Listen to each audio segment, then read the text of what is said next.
কোনো রকম দুধ ছাড়া, মিল্ক পাউডার ছাড়া, ক্রিম ছাড়া এই আম দিয়ে সন্দেশ তৈরি করে দেখাবো বন্ধুরা। আশা করছি ভিডিওটি ভালো লাগবে আপনাদের, আমার সঙ্গে থাকুন। তো বন্ধুরা আমি আমটা এই যে বটি দিয়ে কেটে নিচ্ছি। দেখুন চাকু চালাতে পারি না, তো আমি বটি দিয়ে কাটি। তা আপনার যেটা সুবিধা হবে সেটা দিয়ে কেটে নেবেন। সমস্ত আমি কেটে নিয়েছি। দেখুন এইভাবে কেটে নিয়েছি। তবে এখানে আমি ল্যাংড়া আম নিয়েছি, আপনি যে কোনো আম নিতে পারেন। একটা মিক্সির জার নিয়েছি, ঢেলে দিব সম্পূর্ণ আমটাই। আর দিয়ে দিচ্ছি এখানে আমি চিনি, চা চামচের মাপ করে আমি 4 চামচ চিনি দিয়ে দিচ্ছি। মিষ্টিটা আপনার পছন্দ মতো দিবেন। ভালো করে পেস্ট করে দেখাচ্ছি। পেস্ট করে নিয়ে এসেছি দেখুন, আর খুব সুন্দর হয়েছে পেস্টটা। এই যে দেখুন, কোনো রকম জল ছাড়া পেস্ট করেছি আমি। এই যে দেখুন, আর নিয়েছি এখানে এইটুকু পনির নিয়েছি। দেখুন পনিরটা এবার আমি গ্রেট করে নিব।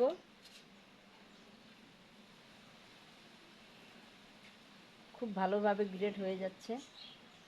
আপনারা চাইলে মিষ্টিটা একবারে দিয়ে দিতে পারবেন, তো আমি দিলাম না, আমি গ্রেট করে নিলাম। এটা গ্রেট করা হয়ে গেছে। দেখুন কতটা সুন্দর লাগছে। দেখুন আমি কড়াই জেলে উনান জেলে দিচ্ছি আর কড়াইও বসাই দিচ্ছি। এখন এই কড়াইতে দিয়ে দিচ্ছি সামান্য একটু ঘি দিয়ে দিচ্ছি, বেশি দেব না, একদম সামান্য। ওই যে ছোট বাটির হাফ বাটি দেখুন সুজি নিয়েছি। এই ঘিতে হালকা করে ভেজে নিব আমি সুজিটা।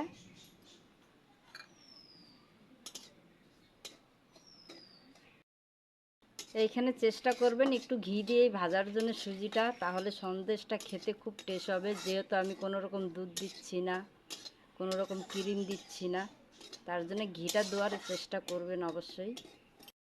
ওই একই কড়াইতে দিয়ে দিচ্ছি ফ্রেশ 1 বাটি নারকেল কুড়া।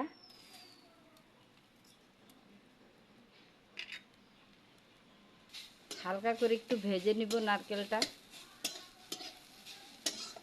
হালকা করে একটু ভেজে নিলে সন্দেশটা খেতে দারুণ লাগবে, খুব টেস্ট হবে খেতে।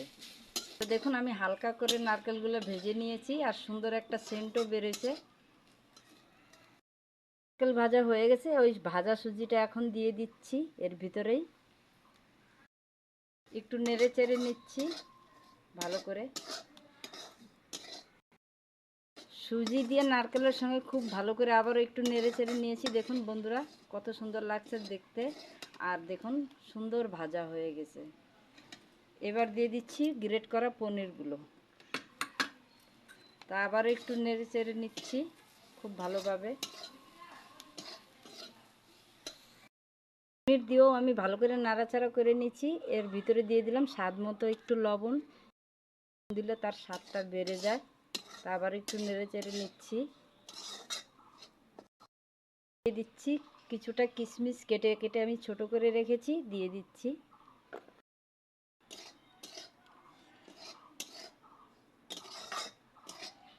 দিয়ে দিব চিনি আর আমের পাল্পটা দিয়ে দিব, সম্পূর্ণটাই দিয়ে দিচ্ছি। কিছু দিয়ে ভালো করে নাড়াচাড়া করে নিচ্ছি খুব সুন্দরভাবে।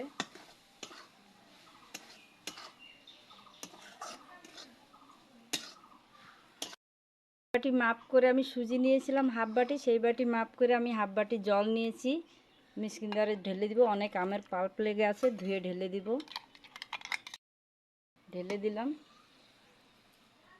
খুব ভালো করে মিক্স করে নেব এবার।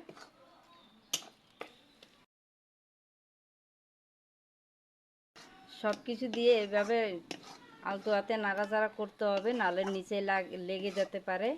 এই যে দেখুন খুব সুন্দরভাবে নাড়াচাড়া হয়ে করতেছি, আর ডোটা একটু শক্ত হয়ে আসতেছে।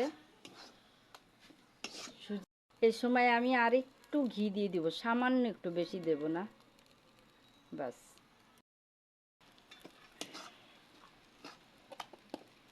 ঘি দিয়েও ভালো করে আমি নাড়াচাড়া করে নিচ্ছি সুন্দরভাবে। আর সুজিটাও সেদ্ধ হয়ে গেছে দেখুন। আর একটু হবে, আর একটু হলে আমি ঢেলে নেব। দেখুন নাড়াচাড়া করতে করতে ডোটা যখন হয়ে যাবে বুঝবেন কি করে, এভাবে উল্টোলে সবটা উল্টে যাবে। এই যে দেখুন ডোটা রেডি হয়ে গেছে। এবার আমি ঢেলে নিব। থালটাতে সেট করব, তার জন্য একটু ঘি লাগাই নিচ্ছি। আপনাদের কাছে না থাকলে ঘি, তাহলে তেল লাগাই নেবেন। হাত দিয়ে ভালো করে চারকোনায় লাগাই দিচ্ছি। পুরোটা লাগাবো না, হাফে লাগাচ্ছি, যেহেতু আমি হাফে সেট করব। এবার ডোটা তুলে নিচ্ছি থালে সরাসরি। ওটা ঢালার সঙ্গে সঙ্গে সেট করে দিতে হবে, যেভাবে খুন্তি দিয়ে সমান করে দিতে হবে। খুন্তি দিয়ে হোক, যেটাই হোক, আপনার কাছে যে জিনিসই হোক, এইভাবে সমান করে দিতে হবে, পরে নাহলে সমান হবে না। তো দেখুন আমি ভালোভাবে সেট করে নিয়েছি। হালকা গরম গরম আছে, এই গরম অবস্থাতে এইভাবে সেট করতে হবে। প্রথমে আমি খুন্তি দিয়ে সেট করলাম, এখন আমি হাত দিয়ে করতেছি। এবার কয়টা কিশমিশ নিয়েছি, এর উপরে দিয়ে দিব ভালো দেখার জন্যে। এটা থাকলে দিবেন, না থাকলে কোনো দরকার নেই। তো দেখুন সুন্দরভাবে সেট করে নিয়েছি। এবার আমি ঠান্ডা করার পরে আপনাদেরকে দেখাচ্ছি। তো দেখুন বন্ধুরা, খুব তাড়াতাড়ি নিয়ে আসছি, বেশিক্ষণ রাখি নেই। হালকা হালকা গরমই আছে, হালকা ঠান্ডা হয়েছে, কিন্তু গরম ভাবটা আছে। তো আপনাদেরকে কেটে দেখাচ্ছি আমি।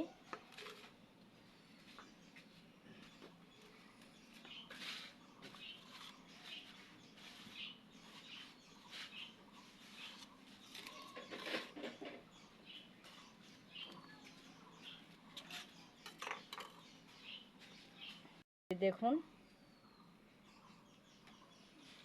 খেতে তো বন্ধুরা দারুণ সুন্দর লাগে। একবার হলেও এই পাকা আম দিয়ে এইভাবে তৈরি করে খেয়ে দেখবেন, খুব স্বাদ লাগে খেতে। তো আমি এইভাবে কেটে নিলাম, আপনি আপনার পছন্দ মতো কেটে নেবেন।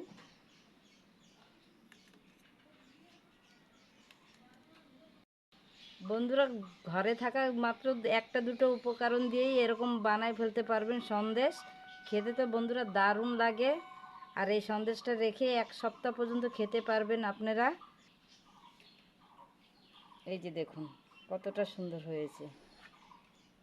পুরনো বন্ধুদেরকে অসংখ্য ধন্যবাদ জানাচ্ছি। নতুন কোনো বন্ধু আসলে চ্যানেল সাবস্ক্রাইব করার অনুরোধ রইল। সবাই ভালো থাকবেন, সুস্থ থাকবেন। আবার দেখা হবে অন্য ভিডিওর সঙ্গে। সবাই ভালো থাকবেন।